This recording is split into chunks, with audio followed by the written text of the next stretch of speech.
Ice cream ചാലഞ്ചിൻ്റെ 10ാമത്തെ ദിവസം 10 തരത്തിലുള്ള ice creams, അതും ഫുൾ ഡിഫറെൻറ്റ് ഫ്ലേവേഴ്സും ഡിഫറെൻറ്റ് ടേസ്റ്റും. ഫസ്റ്റ് തന്നെ ഐസ്ക്രീം ബേസ് ആക്കാൻ 2 കപ്പ് വിപ്പിംഗ് ക്രീം എടുത്ത് നല്ലോണം ബീറ്റ് ചെയ്ത് സ്റ്റിഫ് ആക്കുക. എന്നിട്ട് കണ്ടൻസ്ഡ് മിൽക്ക് 3/4 കപ്പും 2 ടീസ്പൂൺ വാനില എസൻസും കൂടി ഒഴിച്ചിട്ട് ഒന്നുകൂടി ചെറുതായിട്ട് ബീറ്റ് ചെയ്തെടുക്കുക. കണ്ടൻസ്ഡ് മിൽക്ക് ഉപയോഗിക്കുന്നില്ലെങ്കിൽ പഞ്ചസാര പൊടിച്ചത് ഇട്ടാൽ മതി. പിന്നെ 1/4 കപ്പ് തണുത്ത പാൽ ഒഴിച്ചിട്ട് പതുക്കെ ഒന്ന് ഇളക്കി കൊടുക്കണം. അപ്പോൾ നമ്മളുടെ ബേസ് റെഡി. ആ ബേസിൽ നിന്ന് കുറച്ചെടുക്കുക. എന്നിട്ട് ചോക്ലേറ്റ് ഐസ്ക്രീമാണ് ഫസ്റ്റ് ആക്കിയിട്ടുള്ളത്. 1 ടേബിൾ സ്പൂൺ കൊക്കോ പൗഡറും 1 ടേബിൾ സ്പൂൺ ചോക്ലേറ്റ് സിറപ്പും കൂടി ഒഴിച്ച് നല്ലോണം മിക്സ് ചെയ്യുക. ഒരു ഡിസ്പോസൽ ഗ്ലാസ്സിലേക്ക് ഒഴിക്കുക, ടാപ്പ് ചെയ്യുക. 8 മണിക്കൂർ ഫ്രീസ് ചെയ്താൽ മതി. പിന്നെ ചോക്ലേറ്റ് ചിപ്പ് കുക്കീസ് ഐസ്ക്രീം ഉണ്ടാക്കാൻ hide and seek biscuit crush ചെയ്തതും ചോക്ലേറ്റ് ചിപ്സും കൂടി ഇട്ടിട്ട് മിക്സ് ചെയ്ത് കൊടുക്കുക. അതേപോലെ ഒരു ഡിസ്പോസൽ ഗ്ലാസ്സിലാണ് ഒഴിച്ച് കൊടുത്തിട്ടുള്ളത്. എന്നിട്ടൊന്ന് ടാപ്പ് ചെയ്യുക. എന്നിട്ട് മുകളിൽ കുറച്ച് ചോക്ലേറ്റ് ചിപ്സും കൂടി ഇട്ട് കൊടുക്കുക. പിന്നെ മാംഗോ ഐസ്ക്രീം ഉണ്ടാക്കാൻ മാംഗോ ക്രഷാണ് എടുത്തിട്ടുള്ളത്. മാങ്ങേൻ്റെ ക്രഷ് എടുത്തിട്ട് ഇതുപോലെ കുറച്ച് ഒഴിച്ചിട്ട് മിക്സ് ചെയ്ത് കൊടുക്കുക.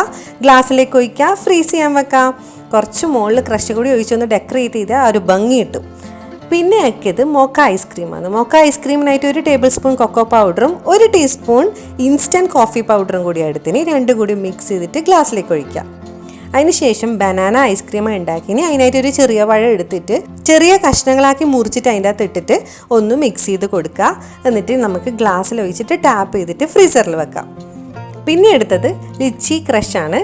അത് നമ്മളുടെ റംബൂട്ടാൻ്റെ ക്രഷ്. അത് കുറച്ച് ഒഴിച്ചു കൊടുക്കുക. ഒരു 2 ടേബിൾ സ്പൂണോളം ഒഴിച്ച് കൊടുത്താൽ മതി. നല്ല ടേസ്റ്റ് ഉണ്ടാവും. അതും ഒന്ന് മിക്സ് ചെയ്തിട്ട് ഗ്ലാസ്സിലേക്ക് ഒഴിച്ച് വെക്കാം. ഇനി ബോർബോൺ ബിസ്ക്കറ്റിൻ്റെ ഐസ്ക്രീം ഉണ്ടാക്കാൻ ബോർബോൺ ബിസ്ക്കറ്റ് ഒരു 6 എണ്ണം എടുത്തിട്ട് ക്രഷ് ചെയ്തിട്ട് അതിൻ്റെ അകത്ത് ഇട്ടിട്ടൊന്ന് മിക്സ് ചെയ്ത് കൊടുത്താൽ മതി. നല്ല ടേസ്റ്റി ഐസ്ക്രീം റെഡിയാവും. ഇനി മിക്സഡ് ഫ്രൂട്ട് ജാമിൻ്റെ ഐസ്ക്രീം ആക്കാൻ വേണ്ടിയിട്ട് ഒരു 2 ടേബിൾ സ്പൂൺ ജാം നമ്മൾ അതിൻ്റെ അകത്ത് ഒഴിച്ചിട്ടൊന്ന് മിക്സ് ചെയ്യുന്നു. എന്നിട്ട് നമുക്ക് ഗ്ലാസ്സിൽ ഒഴിച്ച് കൊടുക്കാം. ഇനിയാണ് ഏറ്റവും സ്പെഷ്യൽ ആയിട്ടുള്ള ഐസ്ക്രീം, ഹോർലിക്സ് ഐസ്ക്രീം. ഒരു 3 ടേബിൾ സ്പൂൺ ഹോർലിക്സ് ഇടുക, നന്നായിട്ട് മിക്സ് ചെയ്യുക. ഹോർലിക്സിൻ്റെ ഒരു മണം ഇങ്ങനെ വരുന്നുണ്ടായിരുന്നു കേട്ടോ. അത് മിക്സ് ചെയ്തിട്ട് ഡിസ്പോസൽ ഗ്ലാസ്സിലേക്ക് ഒഴിച്ച് കൊടുക്കുക. എന്നിട്ടൊന്ന് ടാപ്പ് ചെയ്യുക, ഫ്രീസറിൽ വെക്കുക. മുകളിൽ കുറച്ച് ഹോർലിക്സും കൂടി ഇട്ടാൽ സൂപ്പർ ആയിരിക്കും. ഇനി ബൂസ്റ്റ് ഐസ്ക്രീം ഉണ്ടാക്കാം. അതിനായിട്ട് 3 ടേബിൾ സ്പൂൺ ബൂസ്റ്റ് ഇട്ടിട്ട് അതുപോലെ തന്നെ മിക്സ് ചെയ്യുക, ഗ്ലാസ്സിലേക്ക് ഒഴിക്കുക. ഇതെല്ലാം നമ്മൾ എന്നിട്ട് 8 മണിക്കൂറോ ഓവർനൈറ്റോ ഫ്രീസറിൽ വെച്ചാൽ നമ്മുടെ സൂപ്പർ ഡ്യൂപ്പർ ഐസ്ക്രീംസ് ഒക്കെ റെഡിയായി കിട്ടും. കാണുമ്പോൾ തന്നെ എന്തൊരു ഭംഗിയായിരുന്നു എന്നറിയാം ഓരോന്നും. അതിനകത്ത് ഞാൻ മോക്ക ഐസ്ക്രീമാണ് എടുത്തിട്ടുള്ളത്. എന്നിട്ട് അതൊന്ന് ടേസ്റ്റ് ചെയ്ത് നോക്കാമെന്ന് വിചാരിച്ചു. കാരണം ഇതുവരെ ഞാൻ ഉണ്ടാക്കിയിട്ടോ ടേസ്റ്റ് ചെയ്ത് നോക്കിയിട്ടോ ഇല്ല. അപ്പോൾ അതിങ്ങനെ എടുക്കുമ്പോൾ തന്നെ അതിൻ്റെ ആ ഒരു ടെക്സ്ചർ ശരിക്കും ഒറിജിനൽ ഐസ്ക്രീമിൻ്റെതായിരുന്നു. ടേസ്റ്റും സൂപ്പറായിരുന്നു. പക്ഷേ എങ്കിലും നമുക്കൊരു കാപ്പപ്പൊടീൻ്റെ കുറച്ചൊരു കയ്പ്പ് ഉണ്ടാവില്ലേ, അതുണ്ടായിരുന്നു. അങ്ങനെ അത് ടേസ്റ്റ് ചെയ്ത് നോക്കി. എന്നിട്ട് മാംഗോ ഐസ്ക്രീം ടേസ്റ്റ് ചെയ്ത് നോക്കി. ശരിക്കും നമ്മളെ പഴുത്ത മാങ്ങ എങ്ങനെയാണോ തിന്നുമ്പോൾ ഉണ്ടാവുക അതേ ടേസ്റ്റ് ആയിരുന്നു ഈ ഒരു ഐസ്ക്രീമിന്. ഐസ്ക്രീം ബേസും കൂടി ആകുമ്പോൾ സൂപ്പർ ആയിരിക്കുമല്ലോ. ഇതിൻ്റെ അകത്ത് ഭംഗി കൂടുതലുള്ളത് മാംഗോ ഐസ്ക്രീമിനും പിന്നെ അതുപോലെ മിക്സഡ് ഫ്രൂട്ട് ജാമിൻ്റെ ഐസ്ക്രീമും ആയിരുന്നു. ഇത് ഹോർലിക്സ് ഐസ്ക്രീം. ഈ കൂട്ടത്തിലെ ഏറ്റവും ടേസ്റ്റി ഐസ്ക്രീം ഈ ഹോർലിക്സ് ഐസ്ക്രീം ആയിരുന്നു. തിന്നപ്പോൾ തന്നെ പെട്ടെന്ന് ഒരു 4 സ്പൂണോളം കഴിക്കാൻ പറ്റി. ഭയങ്കര ടേസ്റ്റ് ആയിരുന്നു.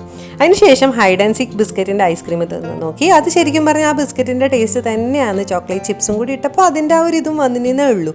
പിന്നെ ബോർബോൺ ഐസ്ക്രീമും അതും ശരിക്കും പറഞ്ഞാൽ നമ്മളുടെ ബോർബോൺ ബിസ്ക്കറ്റിൻ്റെ ആ ഒരു ടേസ്റ്റും പിന്നെ ഐസ്ക്രീമിൻ്റെ എല്ലാം കൂടിയിട്ടുള്ള ഒരു മിക്സ്ചർ. എന്തായാലും നല്ല ടേസ്റ്റ് ഉണ്ടായിരുന്നു.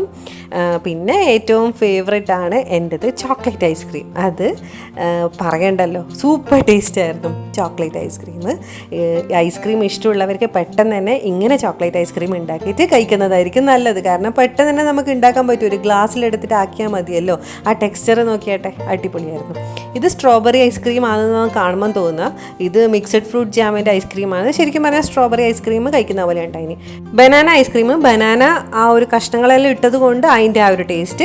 പിന്നെ റംബൂട്ടാൻ ഐസ്ക്രീം ശരിക്കും പറഞ്ഞാൽ നമ്മൾ റംബൂട്ടാൻ കഴിക്കുന്ന ആ ഒരു ടേസ്റ്റ് തന്നെയായിരുന്നു. ബൂസ്റ്റ് ഐസ്ക്രീം ബൂസ്റ്റിൻ്റെ ടേസ്റ്റും. അപ്പോൾ കാണാൻ മാത്രമല്ല ടേസ്റ്റിലും സൂപ്പർ ആയിരുന്നു ഈ ഐസ്ക്രീംസ്. വീഡിയോ ഇഷ്ടമാണെങ്കിൽ എല്ലാവരും ട്രൈ ചെയ്ത് നോക്കുക. സബ്സ്ക്രൈബ് ചെയ്യുക.